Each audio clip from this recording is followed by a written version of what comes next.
Hello everyone, welcome back to my channel. तो जैसे हम लोगों ने सीरीज़ शुरू की हुई है FCI AG3 की, तो हम लोग स्टार्ट कर रहे हैं सेल बायोलॉजी। फर्स्ट पार्ट और सेकंड पार्ट हम लोगों ने ऑलरेडी कवर कर लिया है। तो आज हम लोग पढ़ेंगे थर्ड पार्ट, जिसमें कि हम लोग सेल ऑर्गेनेल्स डिस्कस कर रहे थे। तो हमारी 2 ऑर्गेनेल्स बाकी थी, तो वो हम लोग इस वीडियो में डिस्कस करेंगे, ठीक है। तो जो 2 ऑर्गेनेल्स हम लोग डिस्कस करेंगे वो कौन कौन सी हैं, वो एक तो है प्लास्टिड्स और एक है न्यूक्लियस, ठीक है। तो अगर प्लास्टिड की बात करें तो प्लास्टिड टर्म किसने दी थी? टर्म दी थी हैकल ने, ठीक है। और जो प्लास्टिड होता है, ये 3 टाइप के प्लास्टिड्स होते हैं बेसिकली। वो 3 टाइप कौन कौन से होते हैं? ल्यूकोप्लास्ट, क्लोरोप्लास्ट और क्रोमोप्लास्ट, ठीक है। ये 3 टाइप होते हैं। तो सबसे पहले हम लोग 1 बाय 1 डिस्कस करते हैं। तो सबसे पहले हम लोग देखते हैं ल्यूकोप्लास्ट को, कि ल्यूकोप्लास्ट क्या होता है, ठीक है। ल्यूकोप्लास्ट, तो ल्यूकोप्लास्ट जो पिगमेंट होता है ये कलरलेस पिगमेंट होता है। सबसे पहली बात तो ये हो गई कि ये जो होता है ये जो है ये कलरलेस पिगमेंट है, ठीक है। दूसरी बात अगर हम लोग करें तो जो ल्यूकोप्लास्ट है ये फर्दर 3 टाइप के ल्यूकोप्लास्ट होते हैं, ठीक है। 1, 2 और 3। जो ल्यूकोप्लास्ट पहले अगर बात करें तो वो होता है एमाइलोप्लास्ट। दूसरे की बात करें तो वो कौन सा होता है? वो होता है प्रोटीनोप्लास्ट।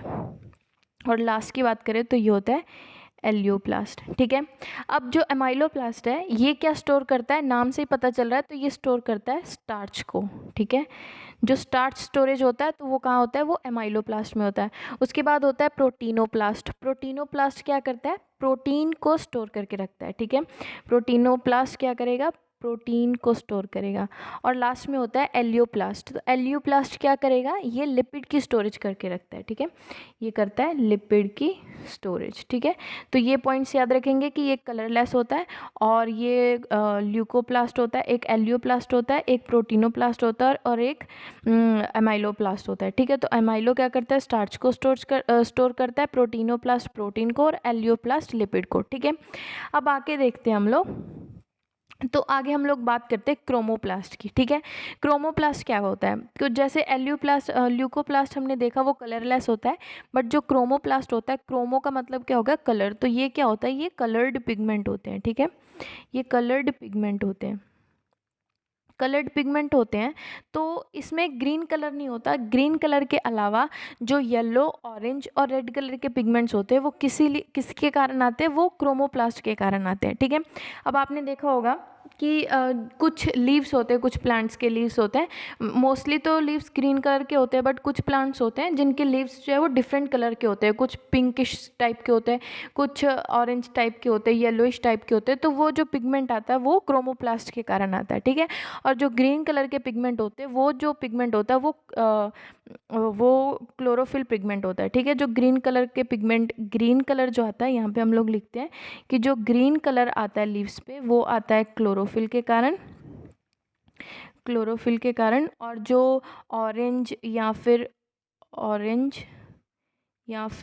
जो येलो कलर आता है वो किसके कारण आता है? वो आता है क्रोमोप्लास्ट के कारण, ठीक है। वो क्रोमोप्लास्ट के कारण आता है।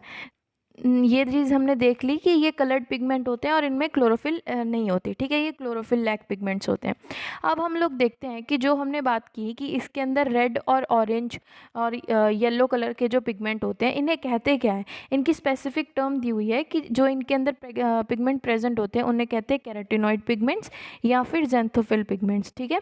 कैरोटिनॉइड्स, कैरोटिनॉइड पिगमेंट्स या फिर ज़ैंथोफिल पिगमेंट्स, ठीक है। तो ये कहाँ पर प्रेजेंट होते हैं? ये जो एक तो आपने देखा होगा कि कुछ लीव्स होते हैं जिनका कलर जो है वो या तो येलो होता है या फिर ऑरेंज कलर के जो लीव्स होते हैं, या फिर जो रेड कलर मतलब जो देता है वो ये पिगमेंट्स होते हैं, ठीक है। अब हम लोग आगे देखते हैं। जो थर्ड पार्ट था इसका वो था क्लोरोप्लास्ट, ठीक है। तो जो क्लोरोप्लास्ट की अगर हम लोग बात करें तो क्लोरोप्लास्ट क्या होता है, ये ग्रीन कलर का पिगमेंट होता है, ठीक है। जो लीफ का कलर ग्रीन होता है तो वो क्लोरोप्लास्ट के कारण ही होता है, ठीक है। तो क्लोरोप्लास्ट कुछ इस तरीके का दिखता है। तो क्लोरोप्लास्ट की अगर सबसे पहले बात करें तो ये डबल मेम्ब्रेन स्ट्रक्चर होता है। डबल मेम्ब्रेन कैसे, एक ये मेम्ब्रेन है और एक ये मेम्ब्रेन है, तो ये दो मेम्ब्रेन होती है, ठीक है। एक आउटर मेम्ब्रेन होती है और एक इनर होती है, जैसे एक ये आउटर हो गई और ये एक इनर, ये आउटर हो गई और ये एक इनर मेम्ब्रेन है, ठीक है। अब क्लोरोप्लास्ट के अंदर जो स्ट्रक्चर्स होते हैं वो क्या क्या होता है, एक तो होता है स्ट्रोमा। स्ट्रोमा क्या होता है कि ये जो स्पेस खाली होती है ये सारी स्ट्रोमा होती है, ठीक है। और एक होती है थैलाकॉइड्स। थैलाकॉइड क्या होता है कि ये जो एक डिस्क है ये थैलाकॉइड होती है, और बहुत सारे ऐसे थैलाकॉइड्स मिलके जो बनाते हैं ये ग्राना बनाते हैं, ठीक है। ये ग्राना बनता है।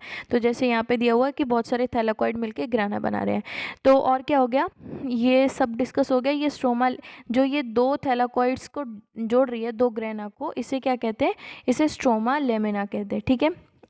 तो ये हो गया स्ट्रोमा, सारा डिस्कस करिए हमने, ये स्ट्रोमा हो गया। और जो ये इनर वॉल और आउटर वॉल के बीच की जो स्पेस होती है उसे इंटरमेम्ब्रेनल स्पेस कहते हैं, ठीक है। अब हम लोग इनके फंक्शंस की बात करते हैं। तो सबसे पहले अगर हम लोग देखें तो जो स्ट्रोमा होता है ना, स्ट्रोमा का काम क्या होता है, स्ट्रोमा का फंक्शन ये होता है कि जो स्ट्रोमा के अंदर, यहाँ पे हम लोग लिख ही लेते हैं कि जो स्ट्रोमा होता है, स्ट्रोमा के अंदर जो चलता है वो क्या होता है, वो डार्क रिएक्शन चलता है, ठीक है। डार्क रिएक्शन, अब डार्क रिएक्शन क्या होता है कि जो फोटोसिंथेसिस होती है ना, ये तो पता है कि जैसे लीफ के अंदर क्लोरोफिल होता है, ठीक है। तो क्लोरोफिल के कारण ही क्या होती है, क्लोरोफिल के कारण ग्रीन कलर आता है, और क्लोरोफिल जो है वो सनलाइट को एब्जॉर्व करती है, जिसके कारण जो फोटोसिंथेसिस होती है ना। तो इसीलिए जो क्लोरोप्लास्ट होता है वो मेनली रिस्पॉन्सिबल क्या चीज़ के लिए होता है, वो फोटोसिंथेसिस के लिए रिस्पॉन्सिबल होता है, ठीक है। तो इसीलिए क्लोरोफिल है, तो क्लोरोप्लास्ट है, तो इससे क्या होगा कि जो ग्रीन पार्ट है वो अपना, ग्रीन प्लांट्स है वो फोटोसिंथेसिस कर सकेंगे, और जिसके कारण वो अपना फूड बना सकेंगे, राइट। तो जो फोटोसिंथेसिस होती है वो हम लोग आगे पढ़ेंगे डिटेल में। तो वैसे मैं एक बार आपको बता देती हूँ कि जो फोटोसिंथेसिस होती है ना, उसके दो रिएक्शंस होते हैं, एक होता है लाइट रिएक्शन होता है और एक होता है डार्क रिएक्शंस, ठीक है। एक डार्क रिएक्शन होता है फोटोसिंथेसिस का। तो जो डार्क रिएक्शन होता है वो कहाँ पर होता है, वो स्ट्रोमा में होता है, और जो लाइट रिएक्शन होता है वो लाइट रिएक्शन कहाँ पे होता है, वो ग्राना में होता है, ठीक है। ये चीज़ हम लोग याद रखेंगे। अब हम लोग देखेंगे कि जो थैलाकॉइड होता है, थोड़ा सा उसे डिस्कस कर लेते हैं हम लोग थैलाकॉइड को। तो यहाँ पे हम लोग चीज़ें ज़्यादा डिटेल में नहीं जा रहे हैं, क्योंकि अगर हम लोग सब चीज़ें इतनी डिटेल में पढ़ेंगे ना तो वीडियो बहुत लंबी हो जाएगी। तो इसीलिए मैंने नोट्स बनाए हुए हैं, तो जिस किसी को भी नोट्स की ज़रूरत हो वो मुझे इंस्टाग्राम पर फॉलो कर सकता है। इंस्टाग्राम जो मेरा ID है वो मैं डिस्क्रिप्शन बॉक्स में मैंशन कर दूँगी, तो आप लोग मुझे वहाँ पर फॉलो कर सकते हो, ठीक है। तो यहाँ पर हम लोग सिर्फ एक बेसिक्स देख रहे हैं ताकि आपको एक समझ में आ सके कि हर ऑर्गेनेल का क्या काम है, ठीक है। तो यहाँ पे हम लोग इस थैलाकॉइड को डिस्कस करते हैं एक बार। तो सपोज इस तरीके की कुछ थैलाकॉइड, यहाँ पे नहीं, यहाँ पे बनाते हैं कि थैलाकॉइड कुछ इस तरीके की होती है, ठीक है। तो थैलाकॉइड के ऊपर क्या होता है, इसके ऊपर क्लोरोफिल पिगमेंट्स होते हैं, ठीक है। और क्या होता है, कैरोटीन पिगमेंट्स भी होते हैं, प्लास्टोक्विनिन भी होता है, ठीक है। तो क्या होता है, ये सारे पिगमेंट्स होते हैं, जब सनलाइट आती है तो ये सारे पिगमेंट्स जो अपना काम शुरू करते हैं, और उसके बाद फोटोसिंथेसिस में ये जो है हेल्प करते हैं। अब कैसे करते हैं, क्या करते हैं, वो सब हम लोग फोटोसिंथेसिस की वीडियो में पढ़ेंगे, ठीक है। अब हम लोग आगे देखते हैं नेक्स्ट ऑर्गेनेल जो हमारी है। यहाँ पे जो इंपॉर्टेंट पार्ट्स थे वो यही याद रखने थे कि क्लोरोप्लास्ट जो है क्लोरोफिल कंटेन करता है, उसके ये डिफरेंट डिफरेंट कंपोनेंट्स हम याद रखेंगे। डबल मेम्ब्रेन स्ट्रक्चर है ये याद रखेंगे। और ल्यूकोप्लास्ट का क्या क्या काम है, उसके 3 पार्ट्स जो थे हमने पढ़े थे, एमाइलो, प्रोटीनो और एलियोप्लास्ट के बारे में पढ़ा था, वो क्या क्या स्टोर करते हैं, ये सारी चीज़ें हम लोग ध्यान में रखेंगे। अब हम लोग नेक्स्ट देखते हैं न्यूक्लियस। न्यूक्लियस क्या होता है, न्यूक्लियस जो होता है ये इसे कहते हैं कि हम लोग कंट्रोल सेंटर कहते हैं, यानी कि सेल को पूरा कंट्रोल जो करता है उसे न्यूक्लियस कहा जाता है। तो कल वाली वीडियो में हमने देखा था कि सेल का स्ट्रक्चर कैसा होता है ना, प्लांट सेल हमने देखा था। तो प्लांट सेल कैसा होता है, प्लांट सेल कुछ सपोज ये प्लांट सेल है, ठीक है। तो प्लांट सेल के अंदर क्या होता है, प्लांट सेल के अंदर न्यूक्लियस होता है, ठीक है। पेरिफेरी पे न्यूक्लियस प्रेजेंट होता है। ये डिफरेंस होता है प्लांट सेल और एनिमल सेल के अंदर कि एनिमल सेल का जो न्यूक्लियस होता है वो सेंटर में होता है, बट जो प्लांट सेल होता है उसका न्यूक्लियस जो है थोड़ा पेरिफेरी में होता है, यानी कि साइड में होता है। क्यों, क्योंकि जो मोस्ट पार्ट होता है वो वैक्यूल कवर करती है, इसीलिए, है ना। तो जो न्यूक्लियस होता है, यहाँ पे ये न्यूक्लियस था। तो न्यूक्लियस अगर हम लोग गौर से देखें तो न्यूक्लियस कुछ इस तरीके का दिखता है, ठीक है। तो अब न्यूक्लियस का काम क्या होता है, जैसे इंसान है, ठीक है, तो इंसान का, हम लोगों का ब्रेन है, तो ब्रेन क्या है, पूरी बॉडी को कंट्रोल करता है ना, कुछ भी एक्टिविटी होती है तो वो ब्रेन के कारण, मतलब ब्रेन जो है वो स्टिमुलेट करता है, हार्मोन्स को स्टिमुलेट करता है, या फिर कोई भी एक्टिविटी होती है तो ब्रेन से स्टिमुलेशन जाती है, जिसके कारण हम लोग वो एक्टिविटी कर पाते हैं, राइट। उसी तरीके से सेल के अंदर न्यूक्लियस होता है जो कि पूरे सेल की एक्टिविटीज़ को कंट्रोल करता है, तो इसीलिए इसे कंट्रोल सेंटर कहा जाता है न्यूक्लियस को। अब न्यूक्लियस क्या होता है, न्यूक्लियस के ऊपर जो है, ये हमने कल वाली वीडियो में देखा था कि न्यूक्लियस के अंदर राइबोसोम्स होते हैं, तो वो कहाँ पे होते हैं, जो न्यूक्लियस की एनवलप होती है ना, यहाँ पे दिया हुआ है, ये रहा न्यूक्लियर एनवलप। तो जैसे हमने कल देखा था कि एंडोप्लाज्मिक रेटिकुलम के ऊपर भी छोटे छोटे मोती मोती जैसा स्ट्रक्चर था, जिसे राइबोसोम हम लोग कह रहे थे। तो उसी तरीके से जो न्यूक्लियर एनवलप होता है उसके ऊपर भी छोटे छोटे ऐसे मोतियों के जैसा स्ट्रक्चर होता है, जिसे हम लोग क्या कहते हैं, राइबोसोम, ठीक है, जिसे कहते हैं राइबोसोम्स अटैच होते हैं, ठीक है। और क्या होता है कि जो न्यूक्लियस की आउटर कवरिंग होती है ना, इसके अंदर जो है वो पोर होते हैं, न्यूक्लियर पोर्स होते हैं, ठीक है। तो पोर के कारण क्या होता है कि पोर से जो अंदर का मटेरियल है वो बाहर जाता है, और बाहर का मटेरियल जो है वो अंदर आ सकता है, तो पोर्स का काम यहाँ पे यही है। अब क्रोमोसोम के न्यूक्लियस के अंदर क्या होता है, न्यूक्लियस के अंदर होता है सेंट्रियोल्स, ठीक है, सेंट्रियोल, ये सेंट्रियोल होता है। और क्या होता है इसके अंदर क्रोमोसोम्स होते हैं, और क्या होता है, क्रोमेटिन होते हैं, ठीक है। अब हम लोग अच्छे से पढ़ते हैं कि क्रोमेटिन क्या होते हैं, और क्रोमेटिन क्या होता है, क्रोमोसोम क्या होता है, ये चीज़ें हम लोग देखते हैं। वैसे तो ये चीज़ें ना मैंने बहुत डिटेल में बेसिक से पढ़ाई हुई है एक वीडियो में, वो उसका लिंक मैं आपको डिस्क्रिप्शन में दे दूँगी। उसमें मैंने उसमें जीन, क्रोमोसोम और एलील्स के बारे में अच्छे से डिस्कस किया हुआ है। तो अगर आपको और डिटेल में पढ़ना है तो आप लोग वो वीडियो देख सकते हो, वो पूरी वीडियो इन्हीं चीज़ों के ऊपर है, ठीक है। तो उसका डिस्क्रिप्शन में मैं लिंक डाल दूँगी, ठीक है। तो अभी हम लोग देखते हैं डिटेल में कि क्रोमोसोम, सबसे पहले हम लोग देखते हैं कि क्रोमोसोम और क्रोमेटिन होती क्या है, ठीक है। तो इस वीडियो में इस पिक्चर में हम लोग देखेंगे कि जो क्रोमेटिन होती है ना, वो क्रोमेटिन फाइबर होते हैं। तो क्रोमेटिन, जैसे ये क्रोमोसोम है, ठीक है, क्रोमोसोम है, क्रोमोसोम का सबसे पहले काम क्या होता है, क्रोमोसोम ना सेल डिवीजन जब होती है ना, तो क्रोमोसोम उस टाइम पे क्रोमोसोम की डिवीजन होती है, तो इससे एक सेल से दो सेल्स बनते हैं, राइट। तो जो क्रोमोसोम होता है ना, क्रोमोसोम किससे बना होता है, क्रोमोसोम क्रोमेटिन फाइबर से बना होता है। तो अगर क्रोमेटिन की बात करें तो क्रोमेटिन क्या होता है कि ये एक फाइबर है, मान लो कि एक थ्रेड है, जैसे थ्रेड होता है, ठीक है, धागा होता है ना, जैसे वैसे एक बार सपोज करो, तो अगर धागे को हम लोग, धागा छोड़ो, आप लोग ना हीटर देखा होगा सबने, तो हीटर की जो कॉइल होती है, जब कॉइल को हम लोग खोल देते हैं, हीटर की कॉइल कैसे होती है, इस तरीके से होती है, ऐसे गोल गोल गोल गोल गोल गोल होती है, राइट। तो जब कॉइल को खोलते हैं तो कॉइल कैसी हो जाती है, लंबी हो जाती है, और जब कॉइल को हम लोग ऐसे रोल वैसे देखते हैं हीटर के अंदर, तो वह इस तरीके से कॉइल्ड फॉर्म में होती है, राइट। तो जो ये लंबी होती है, ये सपोज करो कि ये क्रोमेटिन है, ठीक है, वो क्रोमेटिन है, और जो ऐसे कॉइलिंग हो जाती है, तो कॉइलिंग के बाद जो बनता है वो क्रोमोसोम बनता है। तो इसी तरीके से जब ये क्रोमेटिन फाइबर है, ठीक है, तो जब क्रोमेटिन फाइबर को हम लोग अच्छे से कॉइल्ड कर लेते हैं, कंडेंसली कॉइल्ड बन जाती है क्रोमेटिन फाइबर, तो वो क्रोमोसोम बना देती है, ठीक है।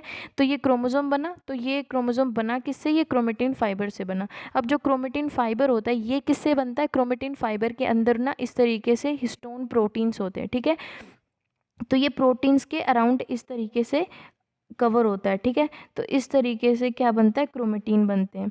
अब क्रोमेटिन फाइबर के अंदर अगर क्रोमोसोम को और अच्छे से देखें तो क्रोमोसोम के अंदर क्या होता है, डीएनए होता है, ठीक है। तो जो डीएनए ही कॉइल होता है, कंडेंसली कॉइल होता है, तो वो क्रोमोसोम बनाता है। तो डीएनए तो हमें पता ही है कि हेरिटेबल यूनिट है डीएनए। कोई भी अगर हमारे पेरेंट्स के पास कोई करेक्टर है तो वो ऑफस्प्रिंग में सेम करेक्टर कैसे जाता है, वो डीएनए की हेल्प से जाता है, क्योंकि डीएनए के ऊपर जीन्स प्रेजेंट होते हैं, ठीक है। तो ये पिक्चर थी हमारी क्रोमेटिन फाइबर की। यहाँ से हमें समझ में आया कि ये क्रोमोसोम इस तरीके का दिखता है, क्रोमेटिन फाइबर इस तरीके का दिखते हैं, और ये जो है हमारे हिस्टोन न्यूक्लियोसोम है, हिस्टोन प्रोटीन्स हैं, ठीक है। अब हम लोग ये क्या देख रहे थे, यहाँ पे हम लोगों ने देख लिया कि क्रोमोसोम क्रोमेटिन क्या होता है, ठीक है, ये क्रोमेटिन फाइबर्स हमने पढ़ लिए। अब हम लोग देखते हैं नेक्स्ट वीडियो में, नेक्स्ट स्लाइड में, कि क्रोमेटिन के टाइप्स क्या होते हैं, ठीक है। जैसे यहाँ पे हमने देखा कि ये क्रोमोसोम है, ठीक है। सबसे पहले तो हम लोग एक बार क्रोमोसोम के स्ट्रक्चर को डिस्कस करते हैं। ये क्रोमोसोम है, तो जो ये सेंटर में होता है, ये इसे क्या कहते हैं, इसे कहते हैं सेंट्रोसोम, ठीक है, सेंट्रोसोम। और जो ये